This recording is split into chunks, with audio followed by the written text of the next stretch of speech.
Il n'y a pas longtemps, ces interventions étaient impossibles en République démocratique du Congo. Et voilà que nous en sommes aujourd'hui à une deuxième série des opérations à cœur ouvert. Et c'était un appui extraordinaire qu'on puisse avoir un outil comme celui-ci qui est recherché dans toute l'Afrique. Tu sais que nous sommes les seuls à avoir cet outil dans l'Afrique centrale. Et les gens, ils nous envient. C'est nous ici au Congo qui ne voyons pas l'importance de ce que nous, on a. Mais quand vous parlez avec les collègues qui sont cardiologues, ils vous disent, mais c'est un bijou que vous avez.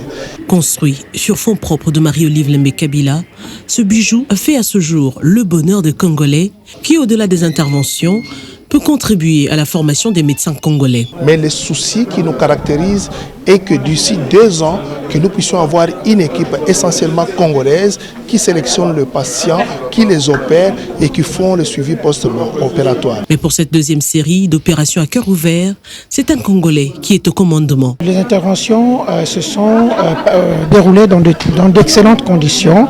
Comme vous les avez vus, tous ont pu récupérer très rapidement.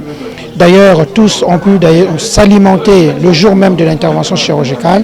Je rappelle que ce sont des interventions chirurgicales à cœur ouvert, c'est-à-dire que pendant l'intervention, nous arrêtons le cœur, nous arrêtons le poumon et nous ouvrons le cœur pour aller réparer à l'intérieur. 2, c'était des remplacements des valves, c'est-à-dire des portes qui se trouvent à l'intérieur du cœur. Et pour 2 malades, c'était des tumeurs, des grosses masses qui s'étaient développées à l'intérieur de leur cœur et qu'il fallait aller absolument enlever, sinon, comme pour le premier groupe, comme pour le second groupe, la mort était imminente.